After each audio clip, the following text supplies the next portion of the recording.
Hello, students. Good morning, good evening, good afternoon. Dear students, we are right now on the writing letter, and this is a very important part of the exam. And this is a very important question which I have chosen to teach you today. And the question is: you are Amit or Amita from 23 by Seat Sarita Vihar, New Delhi. Write an application along with a personal resume in 100 to 120 words in response to the following advertisement in a local Delhi. तो यहाँ पर usually the question is asked the way it has been written. यहाँ पे जो question पूछा गया है कि आप अमित या अमिता हैं और आपका एड्रेस है 23/C सरिता विहार न्यू दिल्ली, ये आपका एड्रेस है। आपको एक एप्लीकेशन लिखना है जिसमें आपका अपना पर्सनल रिज्यूमे भी हो, यानी कि पर्सनल बायोडाटा भी हो, और वो उस रिस्पॉन्स में आपको लिखना है जो कि आपने एडवर्टीज़मेंट में देखा है, और वो एडवर्टीज़मेंट एक लोकल डेली यानी स्थानीय समाचार पत्र में पब्लिश हुआ था। कुछ यहाँ पर रिक्वायर्ड या एसेंशियल डिटेल्स दी गई हैं जो कि पब्लिक स्कूल की तरफ से है। लिखा है wanted and experienced hockey coach having BPA degree for our school apply to the principal Delhi Public School New Delhi by 15 May 20XX। तो ये जो बॉक्स में जो रिक्वायर्ड और एसेंशियल डिटेल्स दी गई हैं वो ये है कि दिल्ली पब्लिक स्कूल में एक वैकेंसी है और जिसकी पोस्ट हॉकी कोच की है।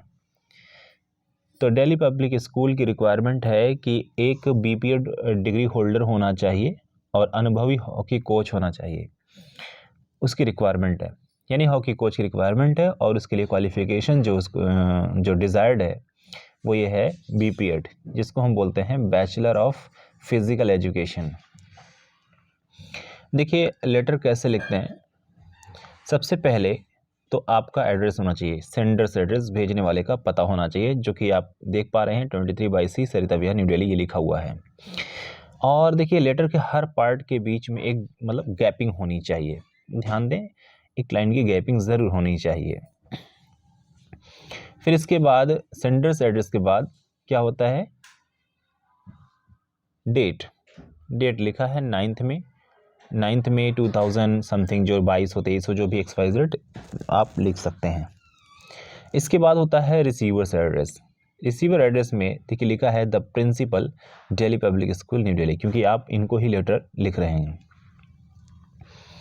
इसके बाद रिसीवर्स एड्रेस के बाद क्या होता है, सब्जेक्ट क्या है, application for the post of hockey coach. ज़रूरत के मुताबिक आप जो भी पोस्ट हो चेंज भी कर सकते हैं, जैसे application for the post of manager या जो भी पोस्ट हो आप डाल सकते हैं। फिर यहाँ पर लिखेंगे सैल्यूटेशन में क्या है, सर या मैडम। एक्चुअली यहाँ पर सर या मैडम दोनों का ऑप्शन इसलिए दिया गया है क्योंकि आपको ये पता नहीं है कि DPS यानी दिल्ली पब्लिक स्कूल जहाँ पे वैकेंसी है उसका प्रिंसिपल कौन है, मेल या फीमेल। जब आपको पता नहीं होता है तब यहाँ पर दोनों लिखना बहुत ज़रूरी हो जाता है। और आपको अगर बाय ऑल ऑड्स यानी कि सर्टेनली आपको पता है कि so and so person is male और female, accordingly you can write. जैसे सर हो तो सर लिख सकते हैं, मैम हो तो मैम राइट कर सकते हैं, क्योंकि यहाँ पर कंफर्म या पता नहीं है। देखिए अब इसकी शुरुआत कैसे की गई है, in response to your advertisement, या यहाँ हम ऐसे भी शुरू कर सकते हैं, with reference to your advertisement in the Hindustan Times. तो यहाँ in response to your advertisement in the Hindustan Times लिखा है तो आप ये भी लिख सकते हैं। अब यहाँ पर द हिंदुस्तान टाइम्स लिखा हुआ है तो ये Hindustan times is the name of a newspaper. आप इसके जगह पर किसी दूसरे न्यूज़पेपर का भी नाम ले सकते हैं या लिख सकते हैं। डेटेड 7 में, जो भी डेट हो, जिस डेट को ये पब्लिश किया गया हो, यानी कि जो एडवर्टीज़मेंट जो विज्ञापन है वो जिस तारीख को पब्लिश किया गया हो वो आप यहाँ पर मेंशन करेंगे। For the position of a hockey coach for your school, यानी कि यहाँ पर अगर पोजीशन जो वर्ड लिखा गया है यहाँ पर पोजीशन की जगह पे आप पोस्ट भी लिख सकते हैं। तो ये चीज़ पता चली थी एडवर्टीजमेंट जो कि हिंदुस्तान टाइम्स में था, उसके रिस्पॉन्स में मैं क्या करता हूँ, I hear by offer my candidature for the same. For the same का मतलब होता है उसी पोस्ट के लिए मैं अपना कैंडिडेचर या जिसे अभ्यर्थन हिंदी में कहते हैं मैं ऑफ़र करता हूँ, यानी कि मैं आपको ये मैं चाहता हूँ कि मैं आपके यहाँ अप्लाई करूँ, या मैं चाहता हूँ कि आपके यहाँ मैं कैंडिडेट बनूँ या हॉकी कोच बनूँ। I believe that my experience and background fit your requirements for the position.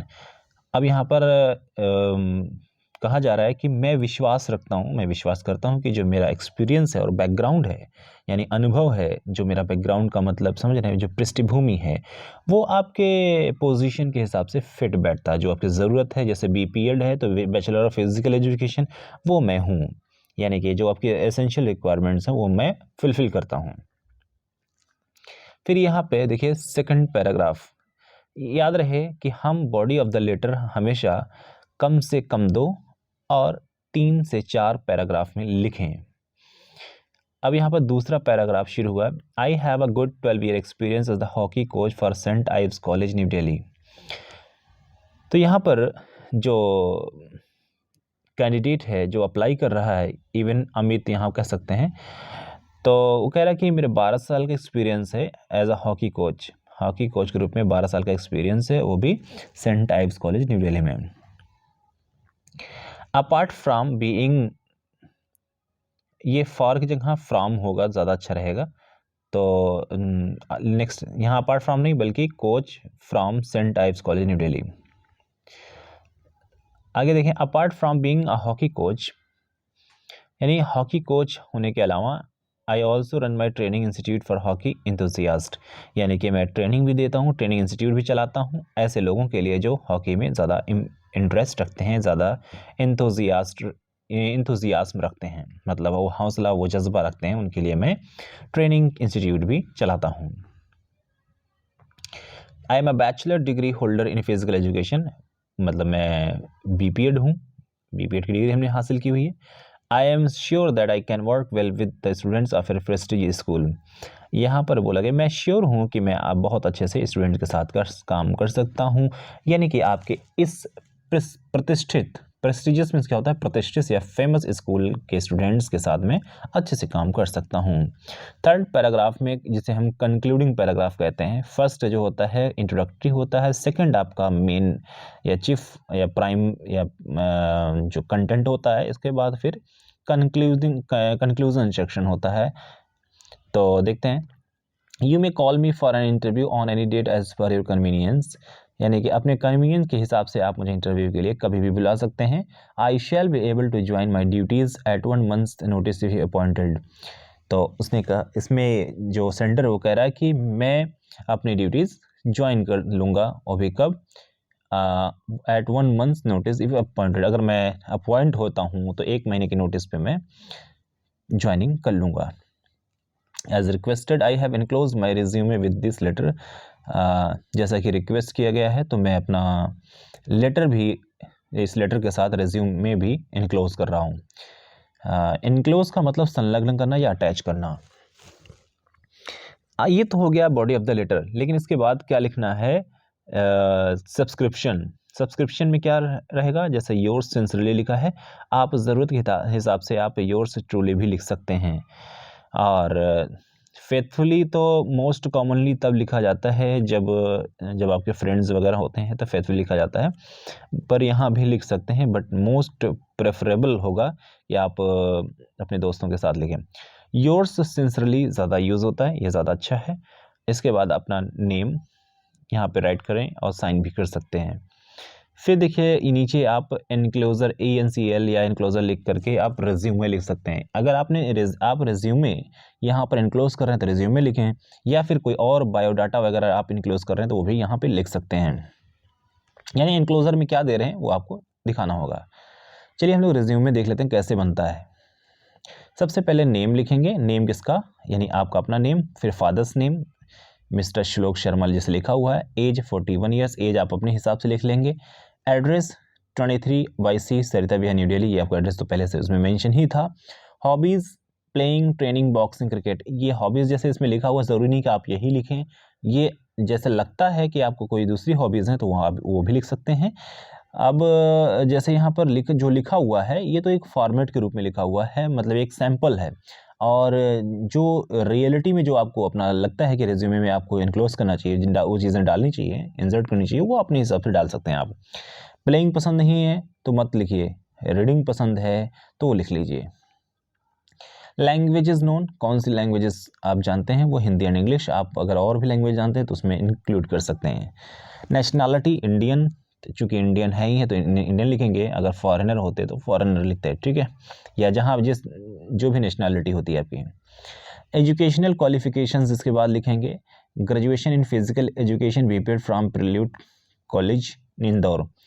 अब यहाँ पर फिजिकल एजुकेशन आपको लिखना ही पड़ेगा, बैचलर ऑफ फिजिकल एजुकेशन यानी ग्रेजुएशन फिजिकल एजुकेशन आपको मैंडेटरीली लिखना पड़ेगा, अपने हिसाब से आप चूज़ नहीं कर पाएंगे क्योंकि उसने बीपीएड मांग रखा है।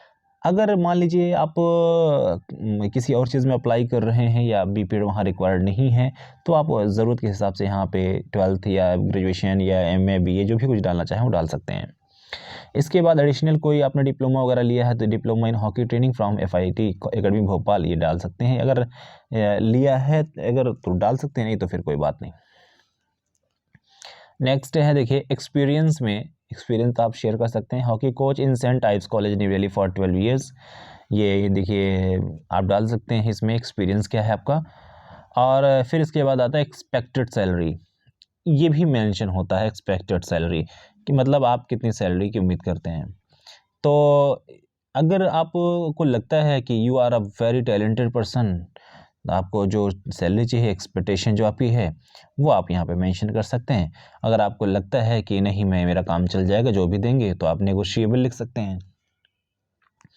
और रेज्यूमे में आप रेफरेंसेस भी दे सकते हैं, यानी कि सिर्फ अगर आप अप्लाई कर रहे हैं तो कोई ऐसा पर्सन है जिसको आप जानते हो जो बड़ा ही मतलब पावरफुल हो, यूँ कह लें कि बड़ा ही फेमस हो, रिनाउंड हो, ऐसे किसी पर्सन को जानते हैं आप तो आप उनका रेफरेंस दे सकते हैं। जैसे mister Raj Mathur director FIT academy Bhopal दिया हुआ है, उनका नंबर दिया हुआ है, यानी कि अगर वो जिस संस्था में इंस्टीट्यूट में अप्लाई कर रहे हैं अगर वो जानना चाहे आपके बारे में तो इस रेफरेंस से जान सकता है कि आप कौन हैं और आपका बैकग्राउंड कैसा है। दूसरा है mister Sandeep Shukla coach Saint Ives College New Delhi, ये उनका भी नंबर दिया है। तो आप देखिए अगर रेफरेंस है तो डाल सकते हैं और नहीं है तो कोई ज़रूरी नहीं है, ठीक है डियर। और इसको आप ज़रूर नोट कर लेंगे, बहुत इंपॉर्टेंट है। इसके बाद नेक्स्ट नेक्स्ट एप्लीकेशन पे हम वीडियो बनाएंगे।